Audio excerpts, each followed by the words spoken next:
Welcome, listener, to the channel. If these types of stories interest you, please like and subscribe. State of war. By 1667, the Second Anglo-Dutch War had raged for 2 bitter years. Trade, pride, and survival hung in the balance. England, weakened by plague, fire, and bankruptcy, sought to hold its position as master of the seas. The Dutch Republic, equally battered but fiercely defiant, faced a stark choice: strike boldly or be strangled into submission. Peace negotiations had begun at Vrede, but Charles II of England hesitated, hoping for French support or a miracle. Our Grand Pensionary, Johan de Witt, decided that diplomacy alone would not win the day. A stunning blow was needed, a blow that would force England to the peace table. Thus the plan was formed. We would strike at the heart of English naval power, deep within their own waters. I, Michiel de Ruyter, Lieutenant-Admiral of the Dutch fleet, was charged with carrying out this audacious mission. On the 17th of May, I sailed from Rotterdam to Texel to join the squadrons from Amsterdam and the Northern Quarter. Frede's fleet was delayed, struggling to recruit men without the power to impress. Frustrated but determined, I shifted to the shallow coastal waters of the Sheerness, a familiar but nonetheless treacherous assembly ground, to gather the Zeeland Squadron. Despite similar problems there, we could delay no longer. On the 4th of June, when the winds turned east, we set sail for the Thames, 62 ships of the line, 15 lighter vessels, and 12 fire ships strong. Our fleet was divided into 3 squadrons. I commanded the first, Lieutenant-Admiral Aart Janse van Ness II, and Baron Willem Joseph van Ghent III. Van Ghent, former commander of our new Marine Corps, was tasked with leading the amphibious assault. On the 6th of June, the fog lifted and the English coast lay revealed before us. That evening, Cornelis de Witt, brother of the Grand Pensionary and our political overseer, revealed his secret orders: attack, destroy, and humiliate the English Navy. Many officers voiced doubts.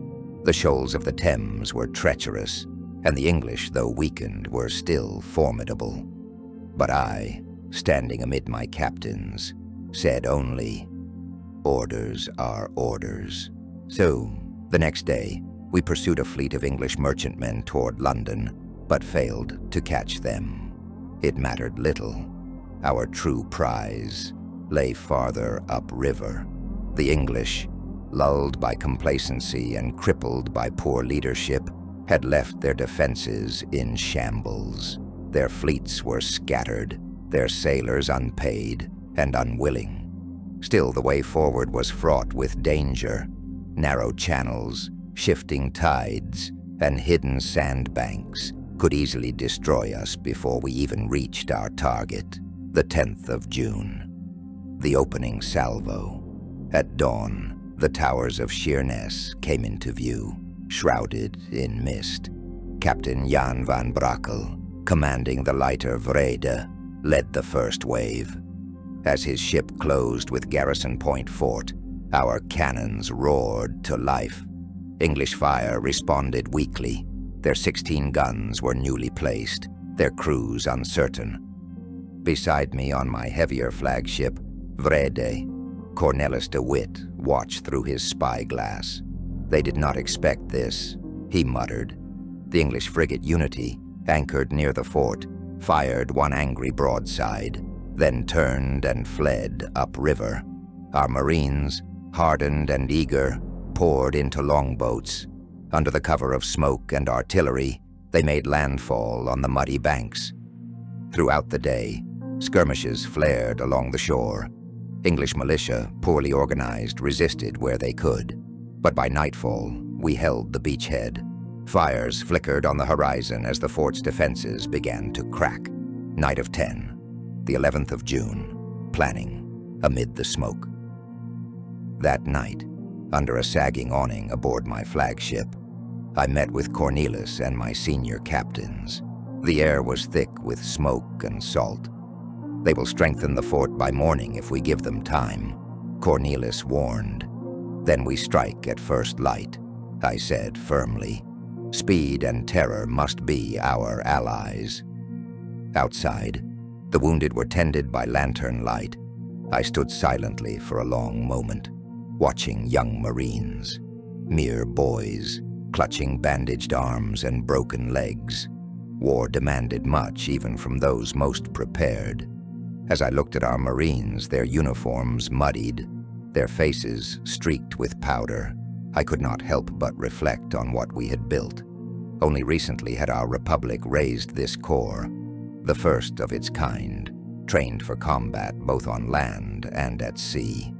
Their discipline, born of Van Ghent's vision, was already proving itself in blood and fire. In them, I saw the future of naval warfare, not just sailors and gunners, but soldiers who could strike from ship to shore with precision and resolve. The 11th of June, assault and fall. At first light on the 11th of June, we commenced our final push. The morning air was heavy with salt and soot as the bombardment resumed. Our batteries pounded the incomplete ramparts of Garrison Point Fort. Some of the English guns had been hastily repositioned overnight, but their return fire was wild and ineffective. I observed through my glass as our Marines began their advance across open, muddy terrain. Smoke from the early cannonades clung to the ground, masking their movement. The English defenders, mostly Scots, fired irregular volleys from behind crude parapets. Some held their ground with defiance. Others seemed confused, unled. So, Captain Jan van Brakel, his arm bandaged from the previous day, led from the front. "Forward for the Republic," he bellowed. As he surged ahead, musket balls clipped the dirt around him. A group of Dutch grenadiers lobbed charges into the forward trenches. The impact scattered the defenders, and our Marines stormed the breach. Hand-to-hand fighting broke out along the bastion wall. I could see our men scaling the earthworks, bayonets gleaming through the fog. Despite the chaos, their formations held. By mid-afternoon, the English defenders broke and fled upriver. A few stood to the last. Most cast their weapons into the mud and surrendered. We seized 12 guns, powder, and critical stores. A Dutch ensign was raised over the fort as cheers erupted from the landing craft offshore. The cost had been real. Wounded lined the beach and were ferried back to the ships, but the day belonged to us. Sheerness Fort was ours. Night of 11, the 12th of June, securing the foothold. That night, aboard Vrede, I spied through my glass a group of English militia gathering on the far bank. They shouted confused orders, muskets waving wildly. Through the smoke, I saw a young English officer desperately rallying his men. His voice was lost in the booming of our guns. "Poor devils," Cornelis de Witt said at my side. "They do not even know whether to fight or run." "They are brave enough," I replied, "but no man can stand when abandoned by his masters." Later, Cornelis and I conferred over maps lit by flickering lanterns. "You heard them shouting Terschelling as they fought," I said quietly. "That island raided, burned, its civilians slaughtered by the English in Holmes's bonfire, still haunts our men." He nodded gravely. "Let discipline and resolve be our answer, not vengeance." We unrolled a second chart, the Medway itself. The English had laid a heavy chain across it, anchored by hulks and protected by gun positions. The barrier could only be broken by careful coordination. "We will need the engineers to land at low tide," I said, pointing to the shoreline near Gillingham. "They must reach the chain supports. Fire ships will go in behind them." "And the current?" Cornelis asked. Favorable for the first half of the morning, I replied, but we will need to act quickly or risk being stranded under their batteries. He tapped the position of the sunken block ships. If we strike before they can reinforce with artillery from Gravesend, we can clear a path. Van Ghent will lead the Marines again. Rear Admiral Vlug will command the engineers. I looked out over the water, already streaked with moonlight. If we fail at the chain, the fleet cannot advance. Cornelis folded his hands. Then we do not fail. For more stories, like and subscribe. The 12th of June, the final preparations. By morning, Sheerness was ours. I walked the scorched ruins with mud on my boots and powder in my lungs. Our Marines held the ground with quiet discipline, tending to the wounded and overseeing the removal of the enemy's cannon and stores. English prisoners sat under guard, avoiding our eyes, their faces a mix of defiance and defeat. We could afford no delay. I summoned my officers to the quarterdeck. Our next task was the most perilous. The chain stretched across the Medway, a thick iron barrier defended by sunken block ships and batteries, behind which waited the pride of the English Navy. From the deck of my flagship, the heavier Vrede of the Admiralty of Amsterdam, I studied the currents and the rising light. It struck me as fitting, in some quiet way, that both Jan van Brakel and I served aboard ships named for peace while delivering the fury of war. The chain across the Medway was no simple obstacle.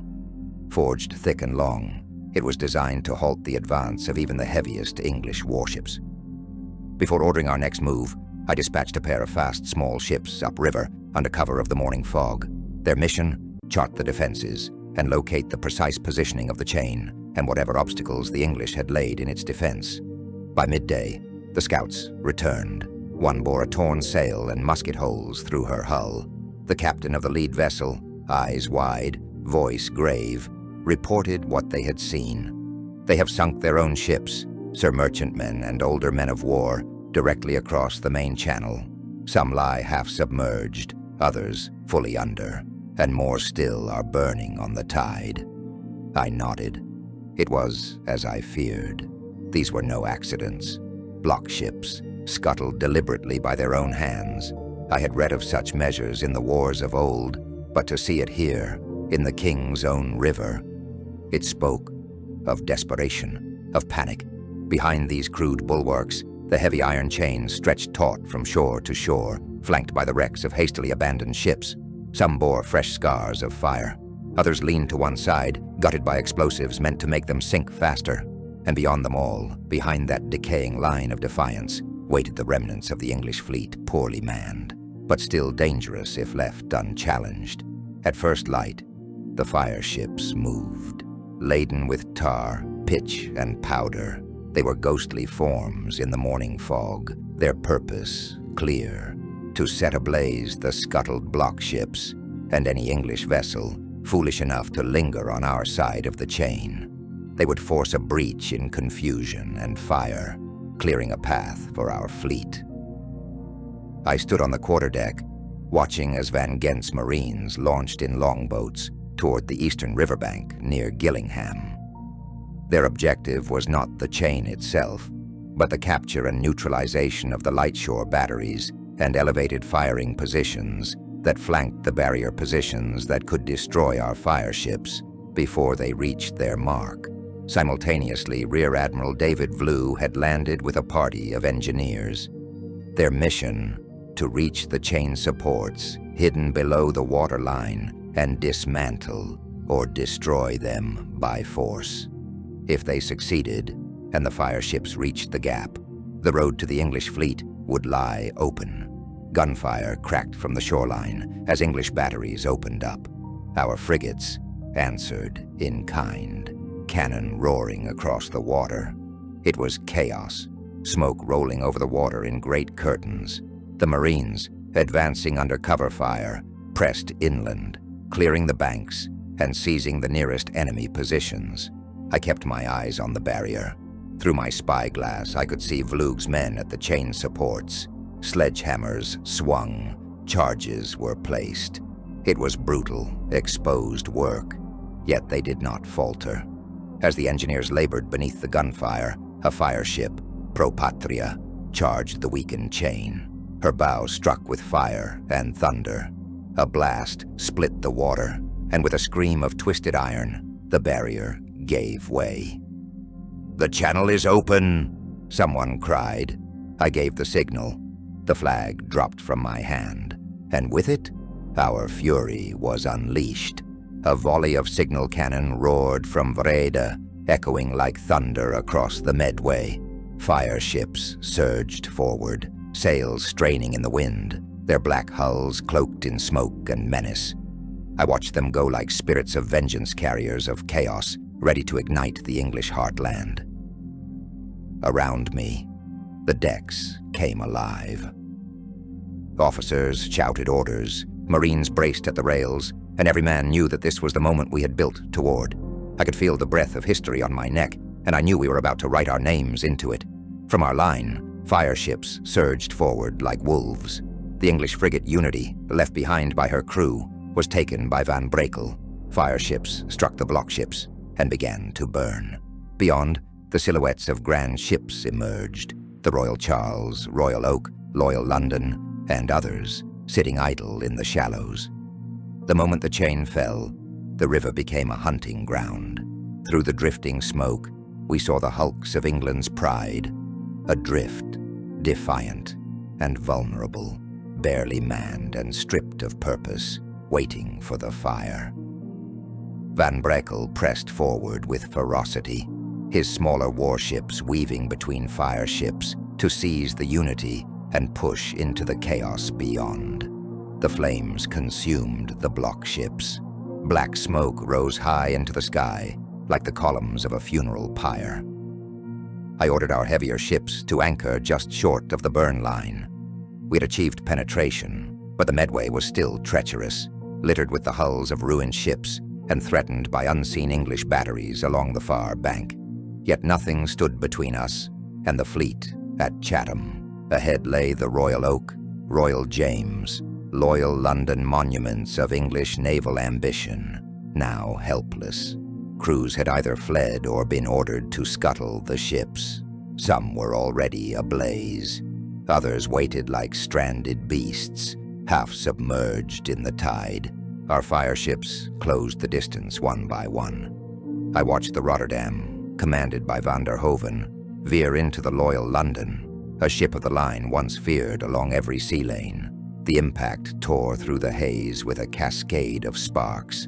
Then came the roar of powder timbers exploded, masts toppled, and the air split with fire. The Royal James, another proud ship of the line, followed into the blaze. Then, the Royal Oak, whose last officer, they said later, chose to burn aboard her rather than yield. I felt no triumph, only awe at the scale of destruction. Even Cornelis, ever the statesman, stood in silence at my side. And then we saw her, the Royal Charles, abandoned, intact, her carved stern glinting faintly in the firelight. She was the jewel. "Secure her," I ordered. "Take her alive. Signal all boats to converge on her. No stray shot must harm her." Boarding parties went swiftly, guided by shouted orders across the smoke-streaked water. I watched from afar as Tobias's men clambered aboard her, pistols and pikes ready, only to find the decks deserted. She'd been stripped of crew, but not of dignity. Her rigging was intact, her guns silent, her colors still faintly visible. With practiced hands and quiet reverence, one of Tobias's men hauled down the English ensign from her stern. It fluttered for a moment in the smoke-thick air, then vanished below deck. A Dutch tricolor rose in its place, and cheers erupted from the longboats and the decks of our nearby ships. They worked quickly to attach hawsers and lighten her ballast. Gunpowder barrels were moved aft, anchors cut, and with coordinated effort, they began to tilt her gently to reduce her draft. It was delicate work, one misstep, and we might run her aground or snap her spine in the mud. Captain Thomas Tobias, with Vice Admiral de Vrede, guided her out with care. She was the Royal Charles flagship of the English fleet, once the embodiment of their maritime pride. Her draft was deep, but they shifted her balance and made her float light, careful not to jar her carved and gilded stern, still bearing the lion and unicorn of the English crown. As the tide favored us, she slid into our possession like a surrendered kingdom. I watched her move, struck by the quiet absurdity of it all. That such a vessel, once the thunderhead of English naval power, should now glide beneath our colors, was a thing of poetry and paradox. I had fought many battles, but never before had I seen victory take on so strange and solemn a form. The Unity, retaken by Van Brakel, followed under Dutch colors too, an old friend reclaimed from English hands. When we returned to the Dutch coast, the people were waiting. News had reached the harbors before we did, carried by fast messengers and rumor-swelled sails. As Vrede and the prize ships neared Hellevoetsluis, crowds surged along the quays, straining for a glimpse of what none had dared to dream. The Royal Charles, with her English crest still visible on the gilded stern, entered Dutch waters as a conquered trophy. Church bells rang across the towns. Cheers rolled from the wharves. In Amsterdam and Dordrecht, celebrations erupted. Flags unfurled, horns played, and ballads were composed before our anchors touched bottom. Cornelis de Witt was hailed with laurels and golden chains. I was offered a chalice of silver and enamel, depicting the raid in miniature, but for me, no pageant or reward could match the quiet satisfaction of seeing our republic, so long harried and humiliated, stand tall again. This victory was no mere boast of arms. It had weight. It had consequence. Within weeks, Charles II signed the Treaty of Vrede. The war ended not because of words on parchment, but because we had sailed into the Medway and set fire to the myth of English naval supremacy. Thank you for listening, and we would appreciate a like and subscribe.